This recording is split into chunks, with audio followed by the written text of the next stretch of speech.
Olunaku lwa leero tugenda kulaba engeri abantu gye babbamu password, ebika ebyenjawulo abantu gye basobola okukozesa okubba password z'abantu. Lino kubeera nti lyessomo lyange erisooka mu security.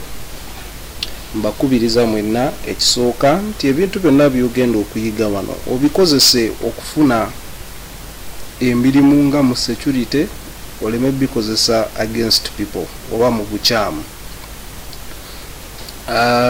Byonna byengenda obbalaga for academic purposes kuyiga, ate manya nti byonna by'ogenda okuyiga basobola okukwata bw'obanga obadde ozizza omusango. So mu gundi zino eza security tugenda kubanga tusojjasojja ebintu ebisinga mpola mpola kimu ku kimu. Lunaku lwa leero tugenda kutunuulira obubbi bwa password z'abantu bazibba batya abakozesa emikutu gya internet ne computer, era lwaki baba bazibba.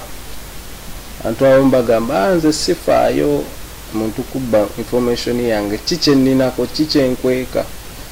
Naye ate ne weerabira nti bwe mba nga nzibye email y'oku mulimu gwo oyinza okuleetera kampani gy'okolera loss. Ne reputation yo abantu oli n'akwata ebifaananyi n'angabye password yo n'ateekayo ebifaananyi ebiseevu ku account yo, ebintu ng'ebyo. The cost n'ebintu ebisinga nti for security purposes tekiba kirungi. Omuntu okuyiga ekintu kiba kirungi n'ayiga n'amanya ekintu bwe bakikola okusinga okuba nga awulira mboozi. Era ze ngenda kuba mbalaga buli ngeri gye basobola okubba mu password zammwe. Emu kwemu sina mboozi naye mu detail oba mu practical. Engeri nnyingi gye basobola okubba mu password. Engeri esooka mu luzungu tugiyita phishing attacks. Phishing attacks zino ziri za bika bya njawulo. Mu Luganda kye twaliyisa oba okufera oba okuwuddiisa omuntu n'omuntu zaabuzazi phishing attacks ezo. Naye ng'emabega olina kyokola ng'olina information gy'obba olina atategeera okuwuddiisa okwo, ze phishing attacks. Zirimu ebika bya njawulo nabyo tujja biraba, mbawe n'ekyokulabirako leero gye tugenda okusooka nayo.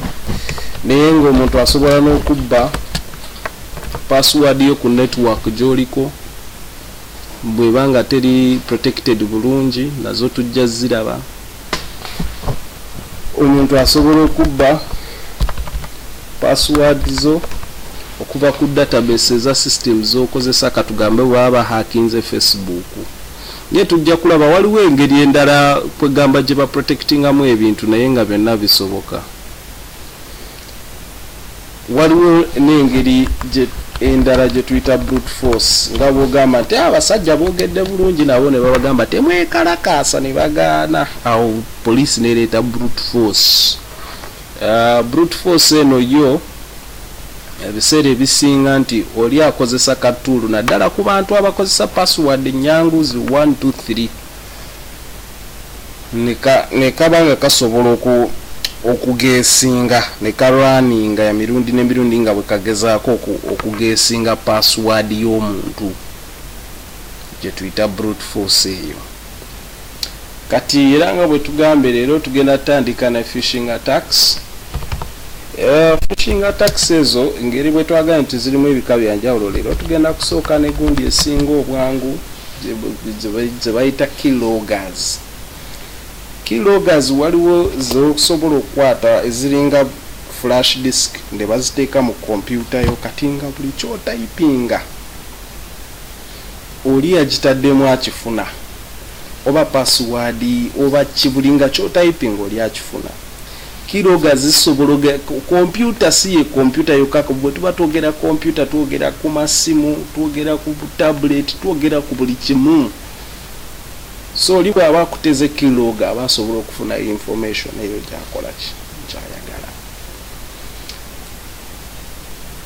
Browser eno gye mulaba zi Chrome, Mozilla, Microsoft Explorer, Safari, zonna omuntu asobola okuweereza ka script akatono nga kali ize n'abanga asobola okuketta byowandiika ze kiloga ziketta byowandiika. Kati leero tugenda kulaba akakiloga akasingayo obwangu omuntu yenna kasobola okufuna bakayita Fialoga. Kano omuntu bw'akateeka ku kompyuta ye aba asobola okulaba biki by'otayipinga bw'oba ologinzeemu ku Facebook n'abanga bba information eyo. Kati tugenda kulaba, tugenda kusooka ne njagala nnyo website eno eya Useremit tugezeeko okuloginga in tulabe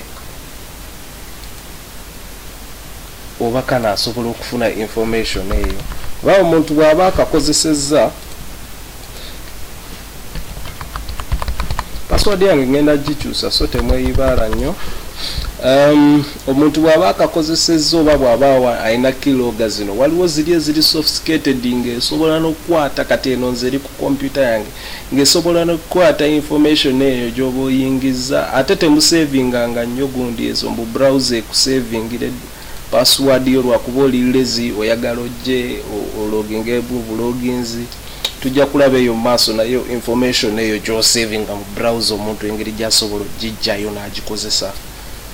Tumaze okuyingira Useremit. Useremit kagundi ka bannaffe bannayuganda abo oba oyagala okuweereza ssente Uganda, Kenya, Rwanda bakikola naye tuyingidde mu Useremit. Ne tugendeko kirabika tugendeko ne ku Facebook eno tulabe yinza okubanga lwaki nkozesa Useremit kankozeseeko ne ku Facebook tulabe. Log into Facebook. Okay, tuyingidde mu Facebook. Ngenda zikyusa password zange ekyokulabirako ekirala tugendeko ne ku gundi we tulabira bujjenga awo ku firimu 256 wesobola okugenda n'oteekayo firimu enjogerere oba n'olaba firimu enjogerere. Kati registering ne email yonna freddy@mugalu.com netuteekamu ka password akali simple tuloginze in. Kati oli bw'abanga yakuteze log eno bw'oba olaba oyinza okufaayo mbuye kano kaki tofaayo ebiseera ebisinga ojja buzi kompyuta yo n'okola byokola. Katulabe information ki log eno gy'eba efunye. Log eno efunye Mugalu ne password gye twataddemu.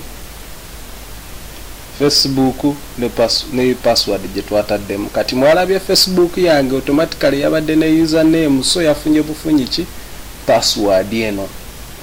Tetugenda ku Useremit nenteekamu username password omuntu aba akoze eki aba zirina aba zifunye kati asobola okuze exportinga n'akozesa account yo. Naye of course tujja kulaba eyo maaso engeri gy'osobola okwenganga ebintu bwe biti nti oli bw'aba akoze bw'ati ate nkendeeza ntya risks ezo okubanga ntono nezita happeninga nnyo. Kale mwebale nnyo temwerabira temubikozesa against anyone ne mubikozesa okumanya n'okuyiga nti tomala gakozesa kintu kyonna obugenze mu internet cafe nga bakutega kiloga gwe tomanyi. Obuvunanyizibwa buli kwani oba ku kompyuta yo giwaani omwesiga biki byokolerako ebintu ng'ebyo. So mubeere beegendereza mu buli kyemukola. Mwebale nnyo, temwerabira ku subscribing na ku sharing information eno kuba nze ndowooza eri very important.